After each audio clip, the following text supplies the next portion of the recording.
Kumusta sa inyong lahat? Dito naman tayo sa vlog natin ngayon gabi sa Batang Quiapo Pupunuan.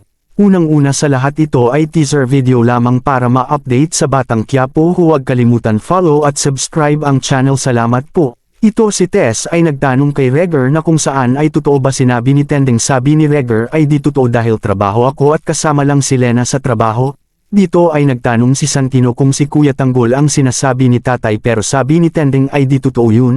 Pati si Tess at Tendeng ay nag-away nito.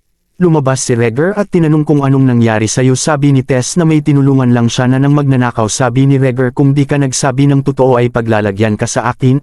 Ito si Regger ay bumaba at tinawagan si David kaso nakapatay agsapi nito. Ayon sabi ni Regger na di ko masisi dahil si Lena ang nagbigay sa akin ng kasiyahan sa gulo sa bahay. Ito si Tess ay nag-iisip sa sinasabi ni Tendeng at sabi ni Santino ay kumain ka na pero walang gana sa Tess. Naalala ni Tess ang nakita niya kay Lena ito nakaraan. Si Tendeng at Lolo Noy ay nag-usap nito na kung saan di sinasaktan ng pisikal si Tess pero sa puso ay sinaktan ito. Dito si Tess ay gusto maglamong kay Regger kaso si Regger ay walang gana ito kaya si Tess ay nagtampo ito.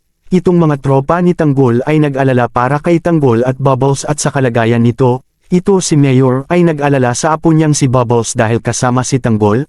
Ito si Ramon ay lasing at umakyat ito sa kwarto kung saan ay binuksan itong kwarto. Ito si Monique ay iyak ng iyak ito sa pangyayari. Lumabas ito at sinirado ang kwarto at padlock ulit ito. Umagan ay habang tulog ito nasandal ang kamay ito sa katawan ni Tanggol. Dito ay naghalikan ito at may nangyari sa kanila.